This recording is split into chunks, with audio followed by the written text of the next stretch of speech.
it up, swashbucklers! You're listening to Under the Crossbones, episode number 160. My name's Phil Johnson. I'm your host for the show each and every week. Thanks for tuning in. Thanks for telling your friends, visiting sponsors, sending donations, all that cool stuff that you do. And if you have a friend that's not listening to the show yet, the best way to get them to listen to the show is by you telling them to listen to the show. Just go, hey, there's this cool show. It's called Under the Crossbones. And then you take their phone from them and you open whatever their podcast app is. Like if they got an iPhone, there's a podcast app already on there. Google, I think, has the Google podcast app right on there now. You just steal their phone from them. Why? Because you're a pirate. You steal their phone from them and you add my podcast on there. You add Under the Crossbones on there. You subscribe them. And then you're doing pirating work of good.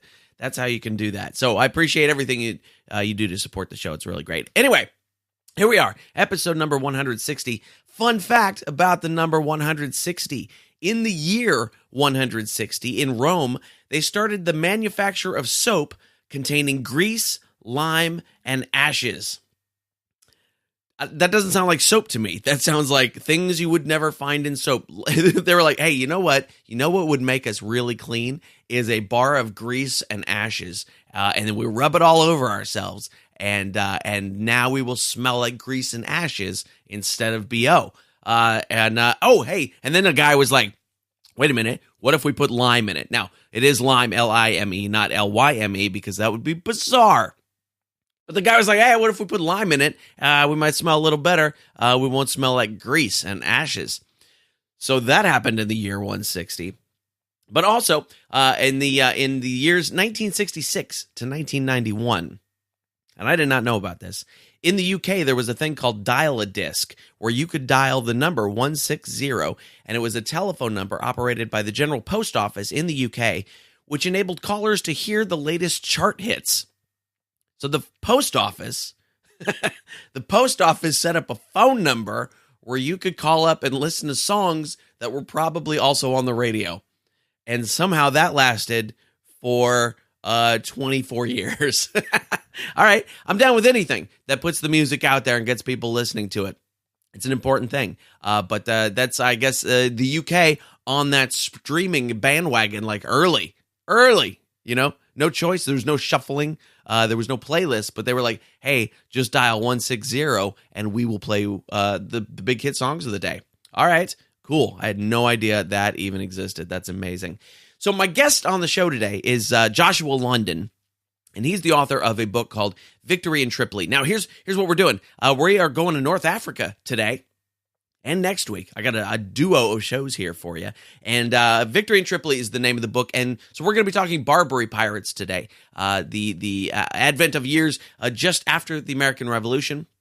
And how we ended up having to put a Navy together, how our Marines became a thing, and it was all in response to Barbary Pirates. So Joshua London has a lot of really great stories, a lot of really in-depth knowledge about this, and it's not something that we talk about all that much on the show, and I'd like to talk about it more, because it's a thing that we don't get around to enough in the pirate community, talking about this particular set of engagements and pirates. So that's going to be really great. Next week, we're going to continue with this North Africa theme. We'll be talking to Michael Scott Moore, who is the author of The Desert and the Sea, about his experience of nearly 3 years as a captive, a prisoner of Somali pirates. And this happened just a few years ago. So we're going to go do some history stuff in that neck of the woods, and then we're going to do some more present-day stuff in that neck of the woods. But today, Joshua London is on the show, and you were in for a treat. This is going to be a really good one.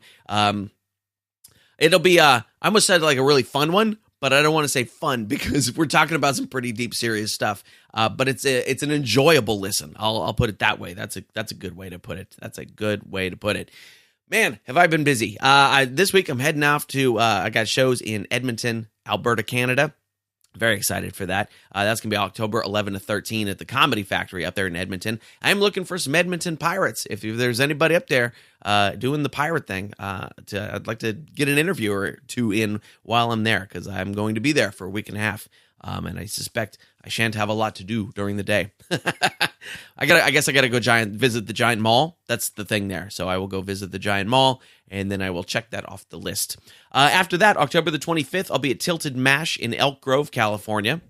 And then, let's see, the 26th, I'm doing a private corporate event in Reno, Nevada. And that is an event for the Groundwater Association. Yeah, that means I got to figure out how to write some groundwater jokes in the next couple weeks. That'll be an adventure. And then October the 27th, I'll be at Vinny and Rosie's in Suisun City, California.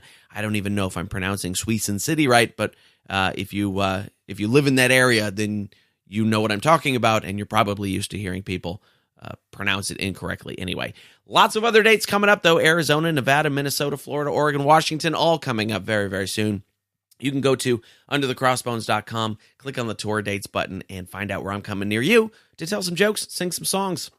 Had some great shows this past week. I did a show in Turlock, which had a very small audience, which was unusual for that show, but had a great set, and met some nice people, sold some good merch. It was great. And then I went and did a show in Oakland where the audience thought little of me. I'll put it that way. I made them uncomfortable, a lot of them. I have trouble with white people in the audience a lot of times now. They get very uncomfortable, but everybody else thinks I'm funny. So it was that kind of crowd, but it was a fun show. It was good. I got free dessert. And then I did a show in Santa Cruz last night, also for a lot of white people, but they were cool with me. And that was a really great set at the Crow's Nest in Santa Cruz. Last minute one. The guy that books the Crow's Nest in Santa Cruz and has done so for 35 years at this point. They've had this Sunday night comedy show. Always books at the last minute. So I got a text on Saturday that said, hey, can you headline the Crow's Nest tomorrow night? And that's the way that John Fox works. He also takes a sweet time sending the check. So that'll be a surprise check that I get 2-3 months from now, something like that. But I don't have to wait for that money because we got a sponsor. Yes. S.R. Staley is back with the third book of the Pirate of Panther Bay series called Calusa Spirits. And if you read the first two award-winning books in this series, The Pirate of Panther Bay and Tortuga Bay, then you know you can't miss this latest installment. But you don't have to have read those first two books. You can pick this one up, and it's a story all on its own, all by itself that you can dig into. And then it's like finding a killer fourth album by a new band that you like, and you just go, oh my gosh, they have 3 more albums before this. Except in this case, it's 2 more books and not 3 more albums. So go check out the new book here, Calusa Spirits, and then you can backtrack Pirate of Panther Bay and Tortuga Bay. Or if you're like me, and you just like to start from the beginning, then start with Pirate of Panther Bay. In Calusa Spirits, Isabella and her crew of pirates are on the run from pirate hunters dispatched from colonial Spain. Ooh, those dastardly Spaniards. And they're fighting for their lives off the coast of Cuba, where they make a run for safety up the west coast of Florida. And as they're scavenging for food and water, they run into a rogue tribe of Calusa Indians. And the result is an epic battle of survival and identity in this action-packed pirate adventure of historical fiction set in the 1780s. Calusa Spirits is out now, came out on September 19th. Yeah, Talk Like a Pirate Day, that's right. And you can go to srstaley.com to get more information on that. Or, of course, just go check out Amazon. Or you know what? Just click through the show notes. Just whatever you're listening to the show on right now, just click the album cover, the podcast cover, and in the show notes, there'll be a link to the book. It's just that easy. We make it easy for you here at Under the Crossbones. That's what we do. So go get yourself Calusa Spirits by S.R. Staley. Yes, it's a good one. It's going to be a good one. If you're enjoying the show, and I hope you are, come join us over on Facebook, facebook.com/underthecrossbones, twitter.com/undercrossbones, no the in that, and make sure you're subscribed in whatever your podcatcher of choice is. We are there. And of course, you can get all the show notes for this episode at underthecrossbones.com/160. If you want to donate to the show, if you want to support the show, you can go to underthecrossbones.com/support. There's a little PayPal box right there. You put whatever amount you want in that PayPal box. Figure, the price of a bottle of rum, whatever kind of rum you like, or whatever kind of rum you would buy for the person that you would buy a super cheap-ass bottle of rum for. That's fine, too. There's also an Amazon banner there. If you click that Amazon banner, you go over to Amazon, you buy yourself something nice. Amazon kicks me back a few shekels, and that helps me keep the old boat afloat. If you want to be a sponsor of the show, like SR Staley or Pirate Radio, The Treasure Coast, or any of the great other folks who have sponsored this show, all that information is there too. Go to underthecrossbones.com/support. All right, let's dig into this interview. We're gonna get in the ship, get in the boat, men and women, and everybody get in the boat. We're headed for North Africa. Let's talk to Joshua London. Your book is called Victory in Tripoli, which is about the Barbary Pirates, which is not a subject that comes up on this show as often as I'd like, because it's a really interesting time period for America in general and also the world. Can you give us sort of a thumbnail description of that conflict and that time period in your book? Certainly. So this specific period I write about is sometimes referred to as the First Barbary War. It runs from 1801 to 1805. And in this case, First Barbary War is between the United States and the Barbary coast, or the Barbary Pirates. So to give an idea of the context here, and for folks who don't know what the phrase, Barbary refers to. So from the moment that America declared its independence back in 1776, all of a sudden, the colonies found themselves thrust in as a player in the middle of what had been a millennia struggle between sort of old world Christian Europe, if you will, and entities along what used to be called the Barbary Coast, or the Maghreb in modern parlance, which is essentially North Africa. Okay. The North African states, so basically the other end of the Mediterranean Sea, the southern end, those are all Muslim Arab states, that part of North Africa.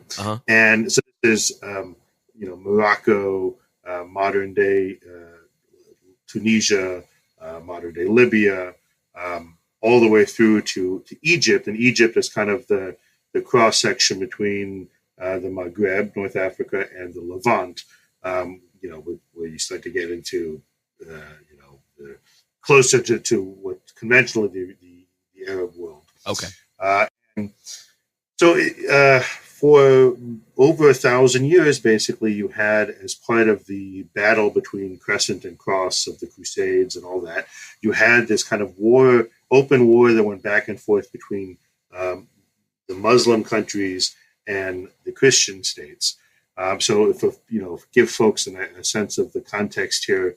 Going back to, like the conquest of Spain and the reconquest, and, when the Arabs got pushed out of what's today considered Europe, and all of that was in the context of the Crusades, from our vantage point, or from the Arab historical period. It's part of the jihad, the struggle between, as we in the West call it, Crescent and Cross. Okay. And so basically, the United States, then the American colonies, went from not caring a fig for any of this to suddenly discovering that they needed to take a side. They needed to be partisans. And since they are not Muslim, entity, they were instantly deemed a Christian entity, even though the United States, was singular of the period in that it was a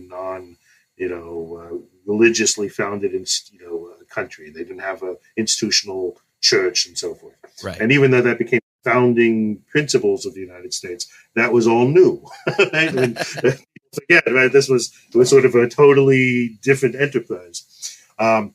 And so immediately the United States, the colonies, and then the United States of America became, when I say it was thrust into this, almost overnight, what folks began calling pirates, in this case Muslim pirates, Barbary pirates, began attacking U.S. merchant vessels and threatening U.S. merchant interests. The idea was, and they had been doing this for roughly millennia, but certainly hundreds of years, right into this period.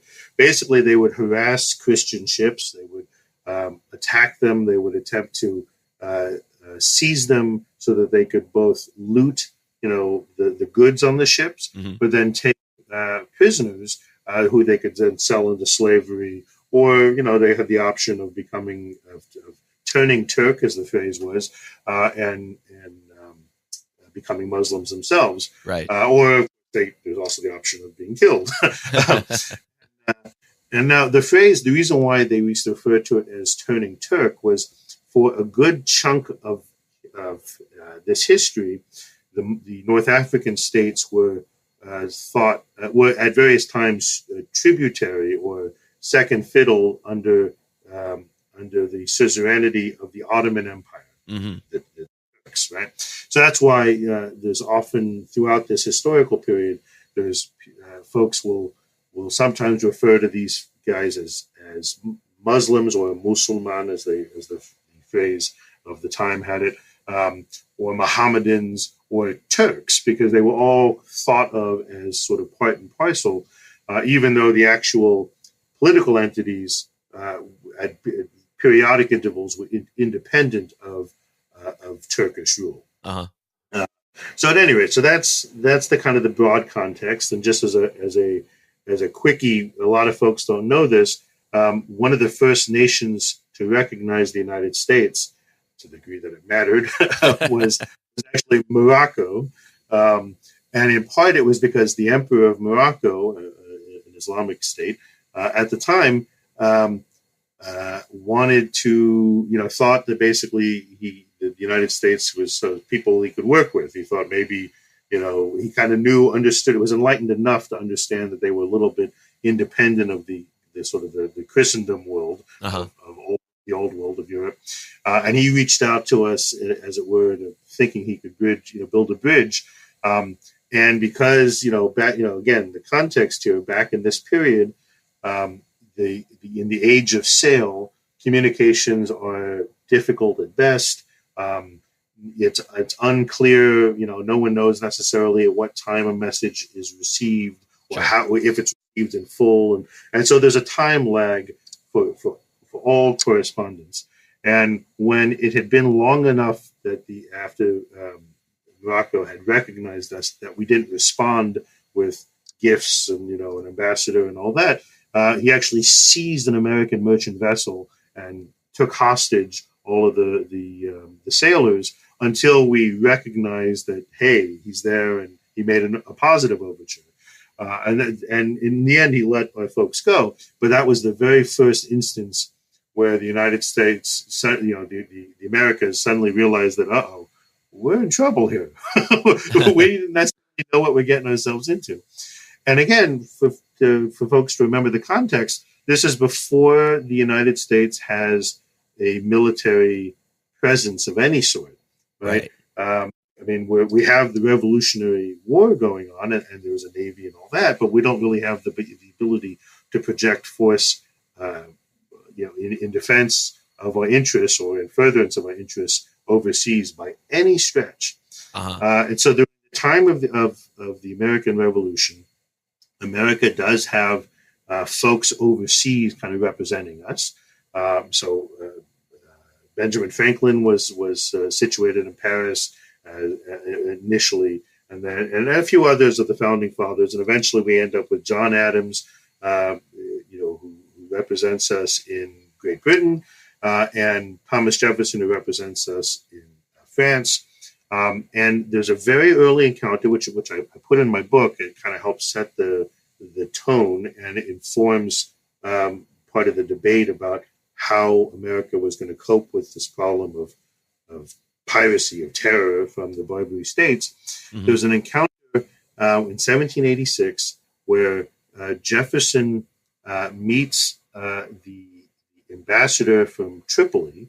So even though modern day Libya is a large country and Tripoli is just its capital city, at the time the country was known as Tripoli because that was the largest city, which comes from Tripolitania, which is Latin, obviously, but it was from the gathering of three of the big cities, Tripoli, right, Tripolitania, and so Tripoli was the big city, the city-state, if you will, but encompassed a huge amount of landmass, and so the Tripolitanian, as you see, these things are all kind of heavy by contemporary standards, heavy words.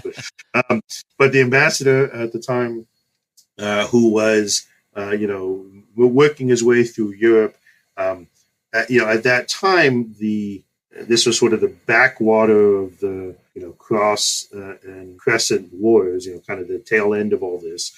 Basically, the European states far advanced the Muslim states in virtually everything technologically and so forth. So by that time, the Barbary Pirates are kind of an irritant that Europe puts up with, but not too much more than that. And the European states would sometimes use it to their relative advantage at periodic intervals to, thwart competition or the states off against each other and so forth. And even though the legitimacy within the Arab world, within the Muslim world, of what the Barbary Pirates was doing was absolute, because it was part of the, jihad at sea and part of the war, against the infidel, and et cetera, et cetera. By this stage of events, it had already kind of been corrupted in the name of money and booty and so forth. And so it was very common that you would work out truces, not quite peace in the contemporary sense, but, treaties, where, for basically monetary gain, you could buy off the pirates for a period of time. And it was a constant, greasing of the palms and interfighting amongst Europeans and all that. Sure. So the Tripolitanian ambassador was in Europe, basically trying to get the European states to grease the palms and either, keep the agreements going or renegotiate them on better terms, depending on relative strengths and weaknesses. So Adams meets this guy, suddenly realizes, here's an opportunity. Maybe they can work something out on the cheap.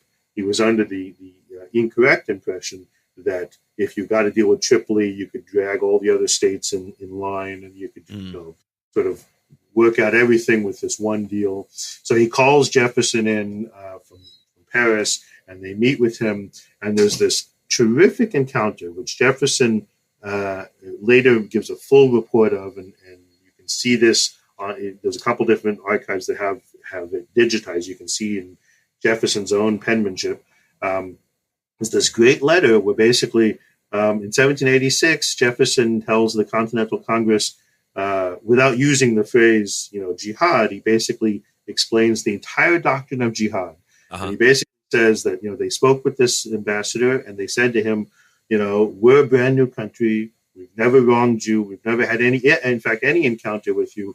Why are you deeming us belligerent? Why are you at war with us? And he says in clear language, well, you're infidels, and the Quran says that we're simply because you're not part of us, we're at war with you, and unless you recognize us as your sort of overlord and make peace with us, that we're duty bound to go after you, and any Muslim, any Muslim who dies in the effort goes direct to paradise, and so like he gives the whole doctrine right there, and they report back to the Continental Congress and essentially say, well, we have two options, neither of which we can afford. One is we buy them off, right? And the other one is we fight them. And at the time, they literally couldn't afford either. Right. This led to a lengthy policy debate. And Jefferson came down, oddly for the context at the time, because he wasn't otherwise thought of as a hawk and whatever, whereas Adams was. He basically came down on the hawk side and said, buying them off will never work. We should, figure out a way to raise a force to fight them. And Adams is kind of the pragmatist and says, no, we can't afford the Revolutionary War. How are we going to afford that? We've got to figure out a way to buy them off.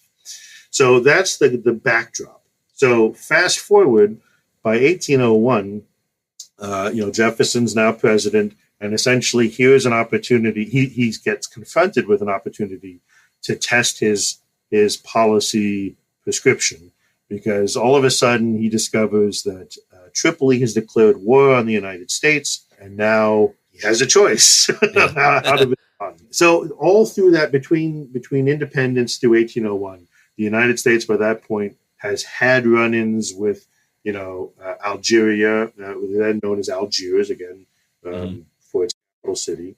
So we've had run-ins with Algiers, with Tripoli, and we've had hostages. We've had Americans held in captivity for over a decade.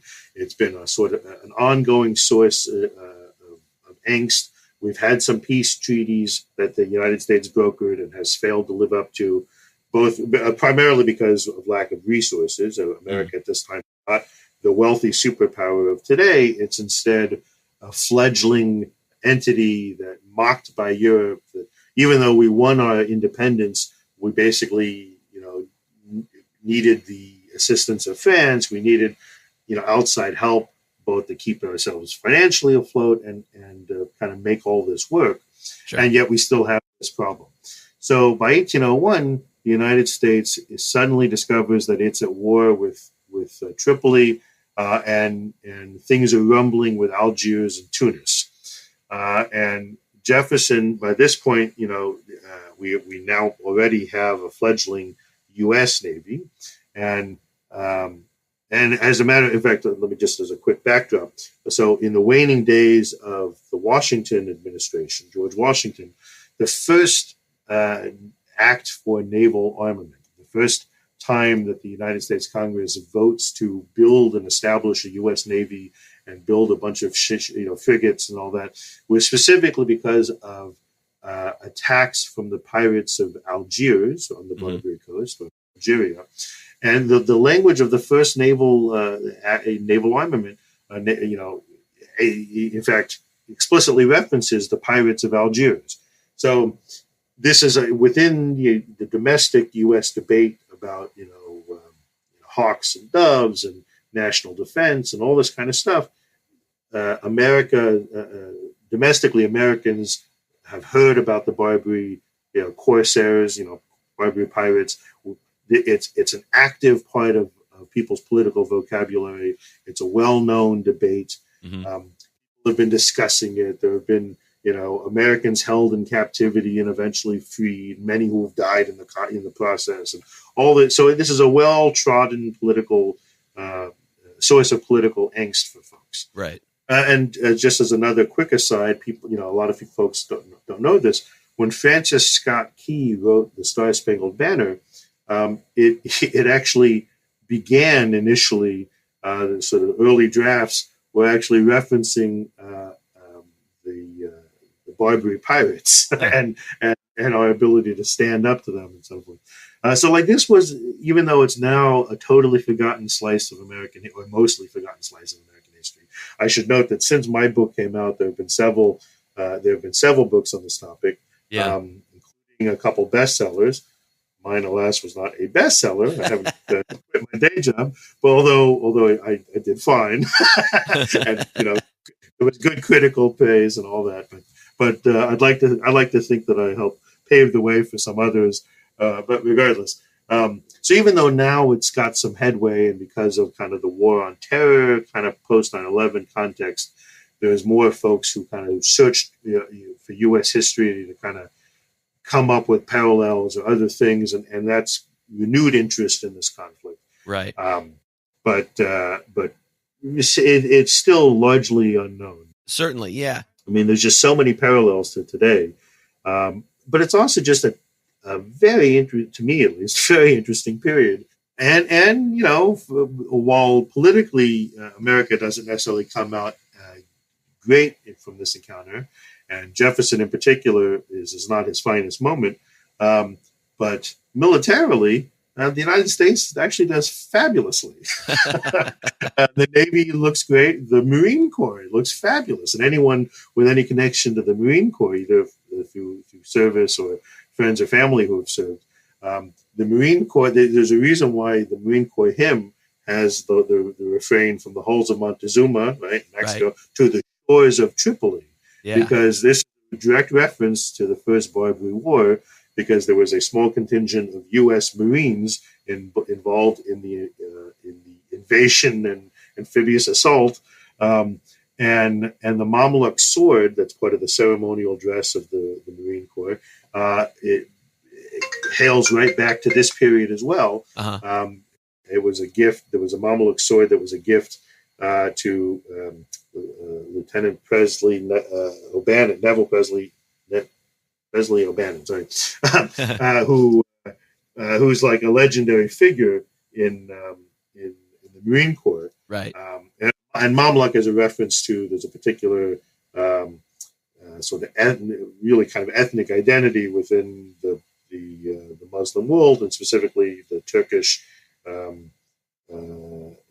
North African slice of things. Originally a slave element that would be kind of became it's sort of like the ethnically speaking, it's kind of like the parallel to like mestizo Indian in South America. I see. But here in the Arab context. I see. So this is basically the beginning of the Marine Corps during this conflict, isn't it? Yeah. Well, it's the absolute birth of the U.S. Navy. Okay. It's not technically the birth of the Marine Corps. The Marines technically were around just before, but it's kind of their shift from afterthought's not quite the right phrase, but their shift from non-professional status to kind of fully fledged professional and respected service. I see. The same way that we had a Navy, a continental Navy that was eventually disbanded, but the Marine kind of presence, who initially they were kind of policemen on board deck kind of thing. Here is like the first instance where they kind of prove their mettle as something other than just like military police. Oh, I see. Okay. So when you said when you wrote this book that there wasn't a lot of material out there on this time period, what? Because looking back, you write a lot about kosher wine and other things which are not, right. not necessarily connected to right. piracy or barbarism or any of that kind of stuff. What was your motivation to write a book on this subject? That's a good question. So the answer is not necessarily all that inspiring, I guess, but basically my book came out in September 2005. It took me around 3 years of research and writing. I was doing it kind of part-time or on the side or whatever. So if you go back, to 2002, so at that point in my career, I was no longer a full-time writer by profession. Okay. Just prior to that period, I was a writer. I used to write for American Spectator magazine and other, conservative political publications. Mm-hmm. And I had a friend who had written a bunch of books and had just finished a novel. And he had an agent, a literary agent, who was trying to sell him on writing some kind of book, some pet project of the agent's. And my friend was tied up and wasn't so interested in the project anyway. And in a sense, kind of pawned him off on me. And I, to be honest, wasn't all that interested in the topic he was pitching either. But we had a nice conversation, and I sent him samples of my writing and stuff, and he was suitably impressed. And he basically said, "Okay, so you don't want to do my idea? That's fine." He says, "Come up with a brilliant idea, and I'll sell it." Okay. So after coming up with sort of a half dozen apparently not brilliant ideas, this was still post 9/11 context, and I was also kind of thinking about things that might be relevant and might be of interest, and some areas that I had maybe some strengths in and so forth, and or at least an abiding interest in. And a friend of mine who's a son of a lifelong Marine, had mentioned the U.S. Marine connection to Sultan Tripoli. Didn't know really anything about it other than kind of schoolboy adventure, folklore kind of level knowledge based on something his father had told him. Okay, but it sounded good enough, and I kind of started to do some research and quickly discovered that there wasn't a lot done on this. There were a couple of decent books out of print by then that decent in that they were good reads and they were fun, but it wasn't particularly rigorous history, even though general audience. And mine is also general audience. It's not, even though it's an academic press, pseudo academic press, John Wiley and Sons. It's not an academic book. I aimed for that. And I discovered there was some really good primary source, like journals and documents of that sort from folks of the period, as well as some great U.S. Navy records. So I pitched my agent on it, and he said, "Oh, that sounds great," and managed to find a publisher, and even got me in advance. And for me, that sounded fabulous. And so that's, as I say, it's not a terribly inspiring way of coming around to it, but that's essentially how the book came into being. Nice. And that's a very sort of real world way of a book coming to be as well. They're not all inspiring. Yeah, right. Yeah. No, that's, right. No, that's great. It's definitely the more people the more the opportunities come. So with a subject like this, especially in the time period that you're writing it and releasing it, it is a very easily politicized subject because we're still dealing with those parts of the world in various ways, and in some ways some of the same problems. But going into it, was your goal to simply present facts, or was it to have an angle on it? So it's interesting. So my goal really was kind of just tell the story, and I thought there was some logical inferences that folks would take out of it, and inferences that can be political but need not be, and in my mind weren't ostensibly political.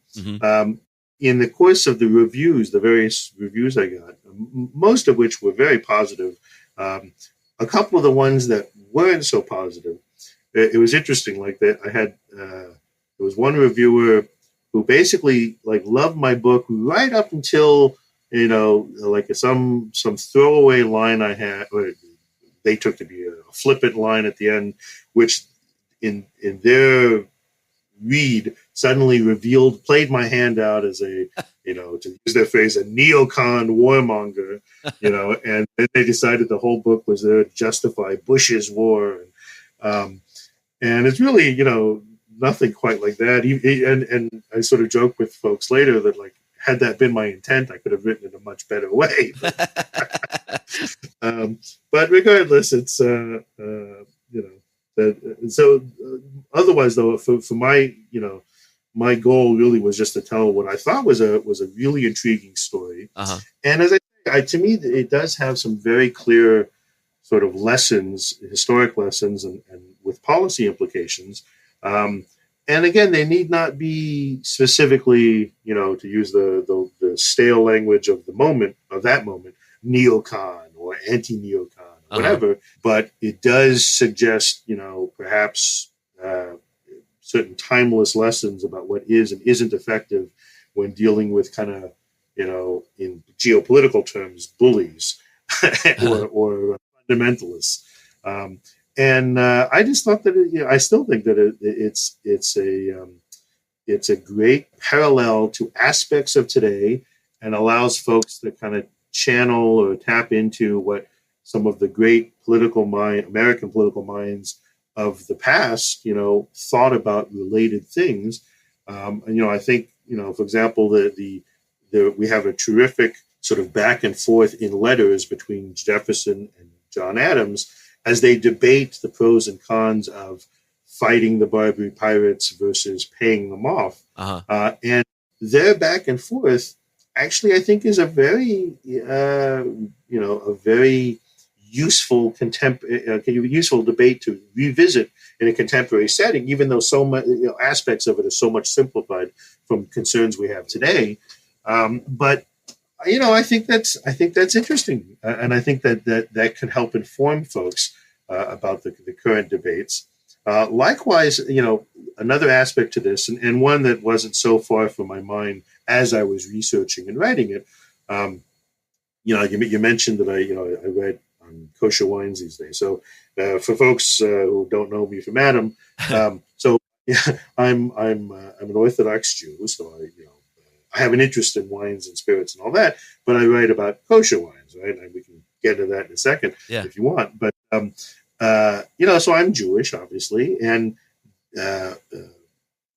I found it of interest in general, and I think others might find it of interest, that folks who think that all the world's problems with the Muslim world or the Islamic world or the Arab world stem from the U.S. relationship with Israel should note that, the first Barbary War, the second Barbary War, which also I deal with in my book a little bit, that whole period is well before the establishment of the State of Israel. It's actually well before Palestine, is as a historic entity, was shifted to the British control, and the colonial enterprise and all that kind of stuff that people fight over and slog through. This none of that context exists at this time. Right. Oil doesn't exist as a commodity, as something of value. Like this, all the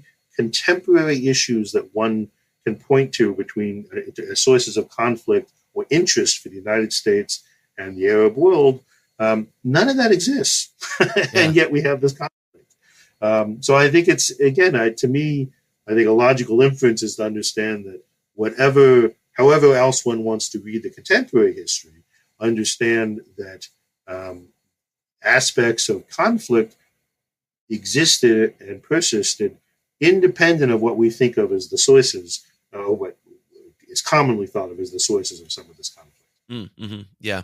Did you have any trepidation in writing the book? I was reading your Amazon reviews this morning, and it was exactly what you were talking about, where people were reading all sorts of things into it that may or may not have actually been in the book. And did you think about that when going into writing it? Did you go, this is something that people are going to react very strongly to one way or another? Or, I mean, I guess 13 years ago, the climate of the internet was not what it is today, where everybody has an opinion about everything constantly. Right. But did you think about that at all when you were putting the book out? A little bit. I mean, I sort of knew that that this was like an easy sort of hook for some folks to kind of frame how they wanted to read the book. Uh-huh. But also, my background, I used to write for the American Spectator, so, National Review and online stuff. So like there was, I particularly then, it was a robustly political, person, not a well-known one, but someone knows the references, so, it's not an unfair, place to go to for someone to go, it's way in on the war through this other context or whatever. But that wasn't what I was doing. It's to me, it's clear from, if you read my book without any blinders on, I made no clear, implicit or explicit reference to any of that kind of stuff. But like, an example, there was a reviewer for the Scripps Howard wire service. I don't know if they still exist, but a guy named Isaac Wolf, a nice fellow, he interviewed me, and the whole interview, he kept trying to get me to comment on specific lessons for the war on terror. I see. And I kept saying, like, no, that's kind of missing the point. And, right. And his initial, I think he wrote twice about my book, but the first time he was like, author, refuses to comment on. I'm like, no, that's not neither here nor there. Right. Well, so I knew that was a potential. I was a little bit surprised by how many of folks, particularly like on Amazon, kind of latched onto that. Yeah. But I've become very sanguine about all this kind of stuff. My attitude is I don't mind being trash as long as they paid for the book. There you go. I can get behind that. I can get behind that. That's funny. Tell me a little bit about the research process that you went through, because you said you were looking at like a lot of firsthand stuff. Tell me about your research process for the book. So first thing I did was in going through kind of some of the existing literature. But again, there wasn't a whole lot. There was some. some strictly academic, and a couple that were, kind of adventure, story style, C.S. Forester style accounts. Okay. And in fact, C.S. Forester has a Barbary Pirate thing as well. But so in looking at those, I would kind of, try to mine any archives that they referenced. And there, in doing so, I learned about the existence of the papers of William Eaton, who was one of the principal figures in the storyline here. Both because he was like the U.S. representative on the ground in this part of the world for a huge part of this in Tripoli, but also he's the one who comes up with the really rather harebrained scheme of nearly pulls it off, or it begins to pull it off essentially. But the harebrained scheme of let's raise an indigenous army, take the the brother of the leader that we seek to oust. Let's take this indigenous group. Let's oust them.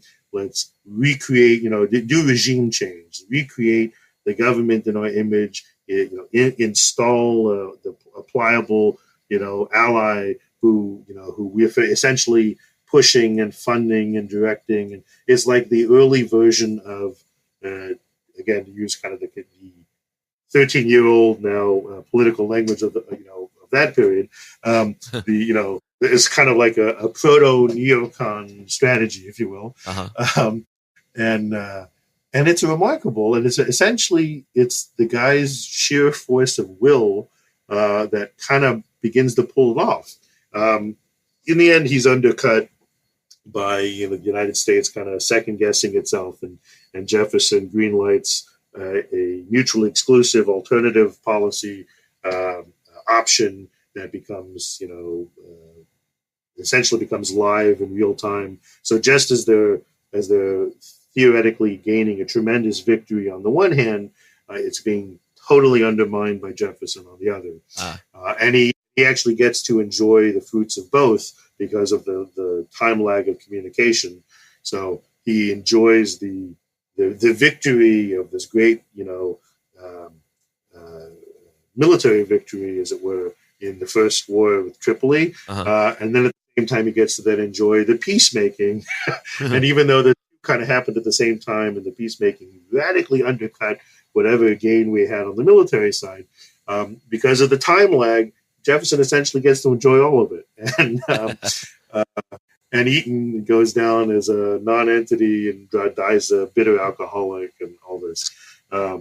But again, it's kind of early, traces of American perfidy as we betray the ally that we, had built up from nothing, and all this back and forth. To me,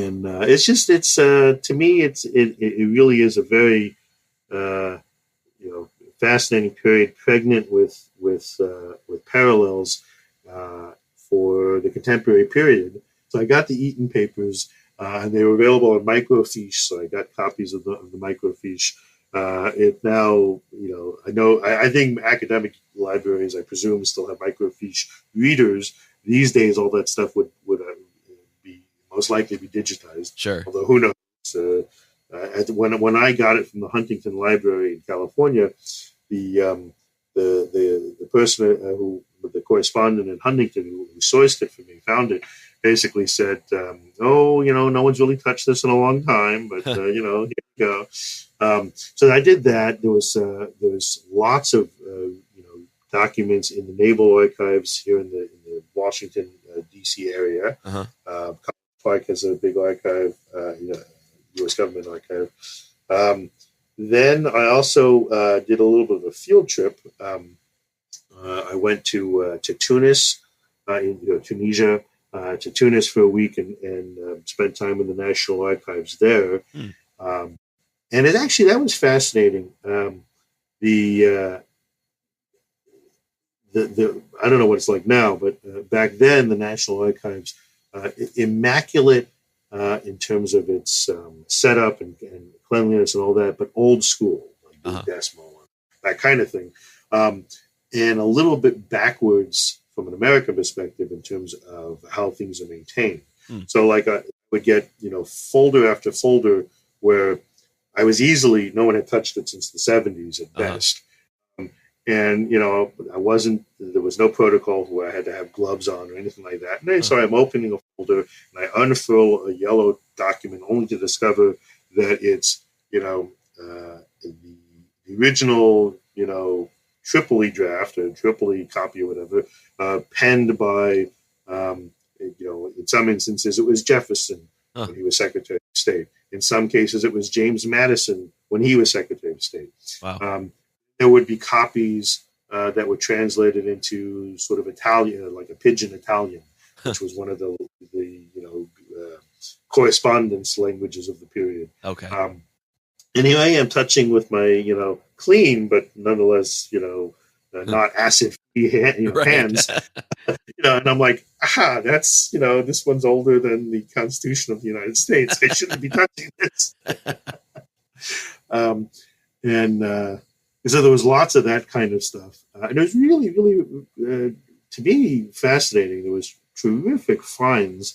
And I think now a lot of it's been mined by even more serious, sober academic researchers or what have you. But who knows if it's better preserved or anything. But and it was a essentially untapped archive, because even though someone had looked at it, several of the folders they told me had last been touched like in 78 or something. Wow. But a few of them, may even have gone untouched. But it's hard to tell from my side of it. But it wasn't, in any particular order other than by date. And so no one had bothered to kind of catalog it or go through, like, here's ship records, here's, inventory, or, this kind of stuff. And it's just fascinating. And some of the correspondence were, almost all of it were things like, included things like, did you get my letter of, 12th December, 1787, referencing this, your letter references that, but not this. I can't tell. Did you get this? Did you not know about it? And like all the letters have sort of, punctuated by moments of this kind of in the beginning, just to get a sense of what is and isn't known. And then it launches into whatever the primary purpose of the communication is. Interesting. It was interesting. And then there was all sorts of things that from a contemporary, period might strike one as puzzling and extreme. For example, there was all sorts of excuses at an early stage in the story, which I only go into in a little bit of detail. It would have required a much longer book. But in the earlier stage of American colonies and dealing with the U.S. captives held in Algiers and Tunis, and there's very interesting firsthand accounts of Americans who had been held captive, who later eventually get freed, and a couple of them become ambassadors.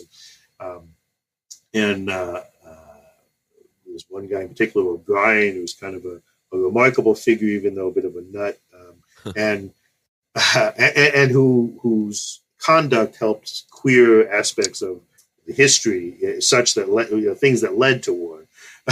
But you have all them, making excuses to the local, Barbary rulers as to why the United States isn't making good on all its various treaty obligations. Mm-hmm. And they're accurate depictions, but they're saying things like, well, look, there was plague in the capital city, and and then the ship got lost with the goods, or the cannons that we promised you arrived, but they were rotted, and and all of it's accurate. Right? It's pathetic. Yes, there was plague. I mean, there was whatever fever that laid low Philadelphia for a while. Back when Philadelphia was the capital. And, there's all this legit, but it makes us sound like a total third world tin pot little backwater. And a lot of the U.S. Diplomatic activity in the Barbary Coast of that period is basically the Americans being embarrassed and making excuses for the lack of good faith of the United States government in not supplying what it promised, either certainly not in a timely fashion, sometimes not, not supplying all of what we have to, or not enough of it, and them trying to placate the local rulers for legitimate grievances, even though the basis of the treaties were illegitimate. It was basically buying them off so they wouldn't keep attacking us. Right. But then the promised tribute, the promised stuff that we were going to buy them off with, we were slow and not great about delivering. That's interesting. But there's also a fascinating account. There's another one of the historic personalities that factors in is there's a guy named William Bainbridge, who his first encounter with the Barbary world is he basically is coming with a magnificent new frigate. He's coming to deliver promised tribute, right, promised goods, and one of the pirate chiefs basically says gets hold, as he comes in, basically convinces them to bring the ship closer in, putting it directly under potential threat of their battery, their cannons, and because of lack of coordination with the local U.S. representatives, he does so stupidly, right, and then quickly realizes that now he's being forced to carry a tribute to the Sultan in Turkey, with a huge retinue of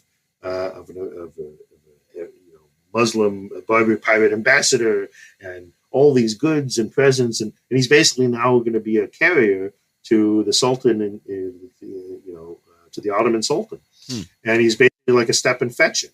And at first he refuses, but he's too close. The guns could totally destroy the ship, and now he basically is forced into it. And there's this really fascinating account of the journey to the Ottoman Sultan, and all of a sudden the United States, who barely existed, is suddenly now meeting the Ottoman Sultan, and the Sultan looks at the U.S. flag and goes, "Oh, you have celestial bodies, stars. Oh, are you not Christian?" And it's really fascinating back and forth. But there's also, in the course of the journey, and I only get into this a little bit of detail, but again, to my mind, fascinating. As there was recriminations between the Americans and the Muslims on the ship, they would periodically, every time the Muslims were trying to pray, they're supposed to pray towards Mecca. Mm-hmm. So every time they figure out what the correct direction is, the ship stewards, as it were, would basically fiddle with the wheel just enough to make sure that the ship, that they had to basically shift the direction of their prayer. And so they had a few folks whose sole job was to make sure that they were always facing the right direction. And they did it on purpose. It was antagonistic. There's like a lot of little interesting tidbits like that. Yeah, that's crazy. So when you were doing research in Tunisia, were you able to find anything that gave you the view from the other side, written from the Barbary side and their view of what was going on? After a fashion. So there wasn't really much from them in terms of, most of them were not literate in terms of maintaining their own journals or their own records in that way. But there are records from some of the European powers who had permanent representatives there, ambassadors and so forth, and they would sometimes have these accounts of, spoke with so and so at court, and he tells me the Americans are doing this, and I told them this, and as a way of trying to queer the deal against the United States, and so in that way you can gain some insight into kind of how they viewed things. Yeah. But there isn't a whole lot from them directly. But you can kind of piece it together, after a fashion. And one of the interesting aspects to it is, because so much of the source of conflict had to do with America. America had promised, tribute, had promised all these bribes, essentially these gifts, and couldn't make good on paying up. It's clear that even though there was a robust form of economy of, of buying things on credit and all this kind of stuff that was kind of imported from Europe, and a lot of the financier types within the various courts were Jews, Jewish slaves, who had been sort of forced into this role, but because they were, they had been Jewish merchants with family connections all across the Mediterranean, as well as on the northern side, in Italy and Genoa, etc., in the European, France and European states. So there was a whole network of banking sort of acumen that could be tapped into, and that was heavily relied upon to make a lot of this work. And so even though, like, some of these the Barbary rulers basically didn't understand the concept of credit, and it was sort of on the order of, you either have the money or you don't have the money. What do you mean you will have the money? Or, like, there was a lot of conflict just based on, well, so you lied to me when you said you would pay me, or, when you had the goods, and some of these, Jewish, essentially banking houses, although they weren't really banking in the Rothschild sense. They were just, people who understood finance, who were pressed into service of the various Ottoman rulers, who were kind of making it work. They would periodically have to impress upon them, that no, this is how it works. And usually the way that the Americans and others would make good on the various promises, they would essentially borrow money from these Jewish houses, often at terrible interest rates, because it was they didn't have any choice, right? And these particular Jewish financial guys, recognizing this was the only area of power, because otherwise they not just slave, but were subject to regular beatings, or they could be imprisoned at a whim, and this kind, they had no protection other than this. So this was like the only source of attempt at control and independence and autonomy, and they used it for all it was worth. I mean, they didn't, what did they care about the Americans versus the Finns versus the French, and so it became another kind of a semi-autonomous source of strife and conflict for the various players, and that the other thing that is perhaps to a contemporary mind, or someone of today going through these documents, you might be startled at what we would call, prejudice, racial prejudice, or bigotry, or intolerance, at how folks tended to think of the Muslims, the Arabs, and a lot of what we would call very lowbrow stereotypes. Depending on your politics, perhaps accurate or not, but and aspects of it are culturally still quite very relevant to how Westerners, feel about things today. Just even simple things like trying to negotiate in the marketplace, with these guys, and it's remarkable just how much of this is still very current and it's cultural heritage, if you will, but like William Eaton, for example, ostensibly a U.S. diplomat in the time, and he's writing these long tracts about how basically the teachings of Muhammad have poisoned the minds of these people, and makes anything resembling enterprise and commerce foreign to their very being, and saying all these really horrific stereotype type awful things, prejudices, but it clearly informed entirely how he interacts with them. So that's also kind of an interesting, I think, insight into cultural landscapes and mindsets. And, I think contemporary folks would be startled by a lot of it. I forget now far afield I am from your. Yeah, no, that's all really for good information and certainly relevant. And yeah, we've come a long way, but there are still people that hold those views, I think, is the way to think about it. Right. Yeah, that's right. That's really interesting. Well, I want to be respectful of your time, but before we go here, tell me a little bit about writing about kosher wine. How did that come about?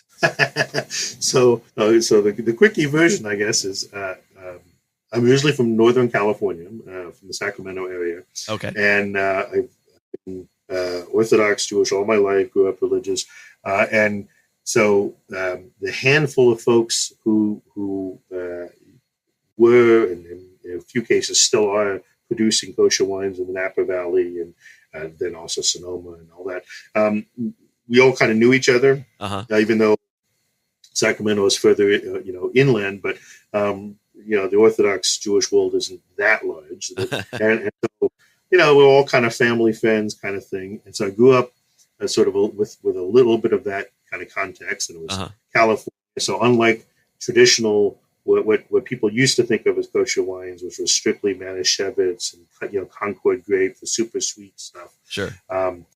I grew up with proper dry table wines. That was what we had, and so I sort of had always had kind of a love for wine. My father passed away some time ago now, but he wasn't a particularly big drinker, but he enjoyed wine, he enjoyed spirits, and so I was introduced to single malts at a kind of an early stage of the what's become a total craze for single malts. And so this was always kind of stuff of interest to me. As a young guy, I had worked part time at a kosher winery and kind of learned the insides of wine production and all that at an early stage, and I kind of had the bug for it. Fast forward many years later, just as I kind of finished my really professional writing career, where my sole source of income was writing and editing and all that. Once I had shifted from that into more policy and other stuff, I kept up writing as a sideline.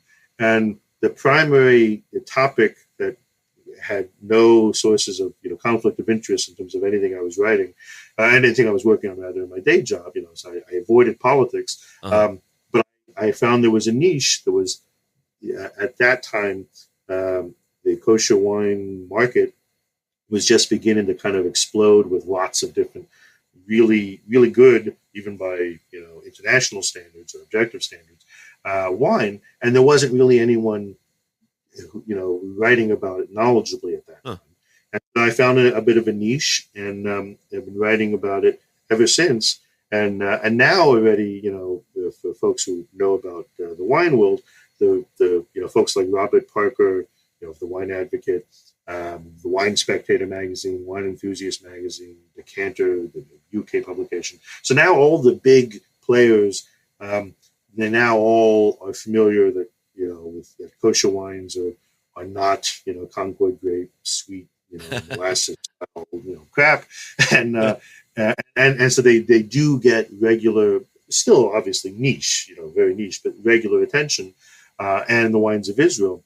In Israel itself, its wine industry has undergone a really dramatic sort of quality revolution in a very short period of time. And like so many things that the state of Israel has done in sort of rapid development, give you an idea, in 1990, there were 10 commercial wineries, big commercial wineries. Today, there are over 300 wineries. Wow.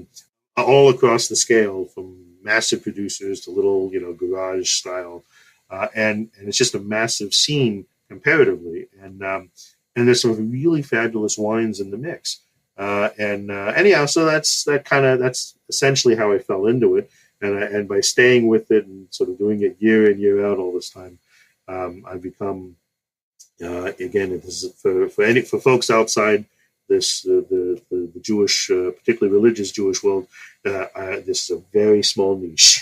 So, I am not a household name. Don't get me wrong. But to the degree that there are Jewish, publications that deal with this stuff, I'm one of the players in that little tiny world. Great. Oh, that's it. You got to find your niche, man. I know. That's right. I know all too well. This has been great, man. This has been some really fascinating, interesting information, and I appreciate you taking the time to come on today. No, my pleasure. I hope it's fascinating enough. I hope you work your magic with the editing.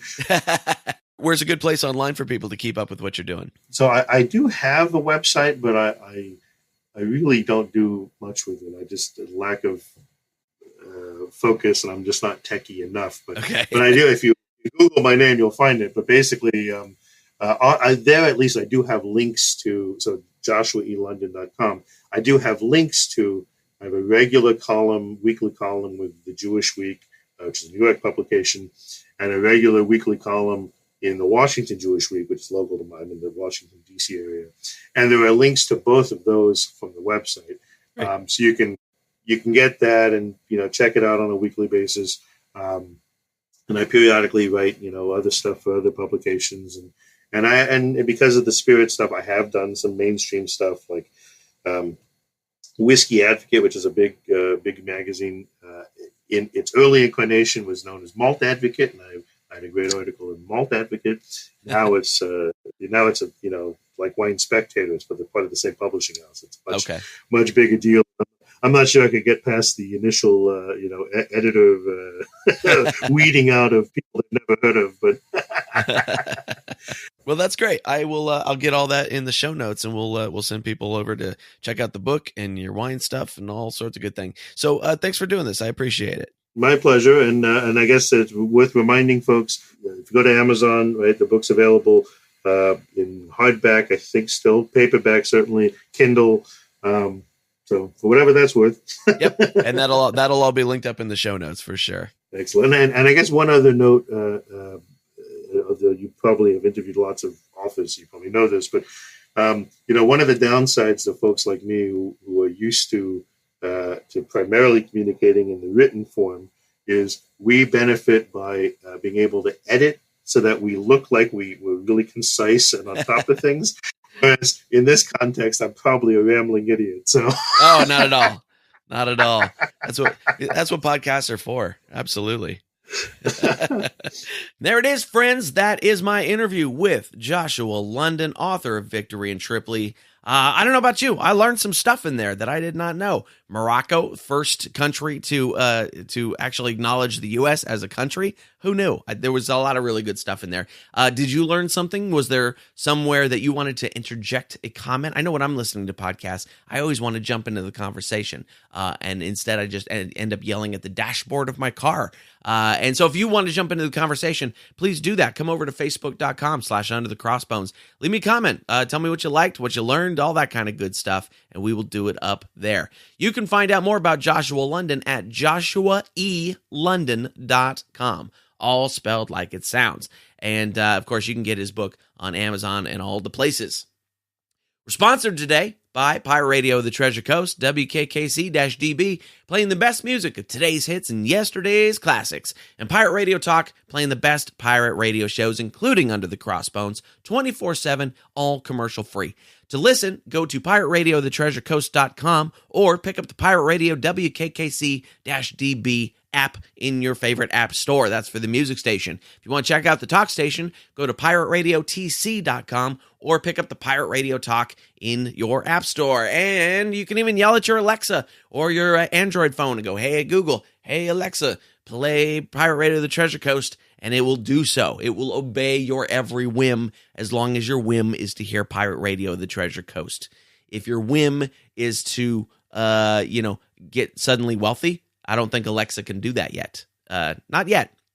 It's probably coming where you will go, "Hey, Google, make me fabulously wealthy." And then poof, you will be fabulously wealthy for probably like 3 seconds. And then they'll charge you for like an in-app upgrade, right? It'll be like, "Oh, if you want to keep all this wealth, you will have to buy an upgrade." And it'll be a 99-cent upgrade. And we'll all go, "Hell no, I'm not buying an upgrade for this app, this stupid app." And then all our wealth will go away. And because that's how our brains work. All of it brought to you by iTreasureRadio.com, the very best digital media from independently owned stations at iTreasure Radio. So that is our show for today. Thanks for tuning in. I appreciate you being here. Great stuff. Great stuff. A lot of stuff I didn't know with Joshua London. You can go find him at joshuaelondon.com. We've got some amazing stuff coming up. Next week, like I said, we're going to stick to the North African area, and we're going to be talking to Michael Scott Moore, the author of The Desert and the Sea, about his nearly 3 years as a captive of Somali pirates. First-hand experiential information. If you haven't read the book, you might want to dig into it. I know I was able to get it from my library, and you can dig into it a little bit so that you got a little bit of the backstory going in your brain as you're listening to the episode. Otherwise, you just listen to the episode, and then you will be so tantalized by our discussion that you will go pick up the book. I guarantee it. So that is coming up next week on Under the Crossbones here. And make sure you hit all the stuff, the Facebook, the Twitter, the show notes at underthecrossbones.com/160. And that's it. I'll see you next week. I'll be talking to you from Edmonton, Alberta, Canada. See you then.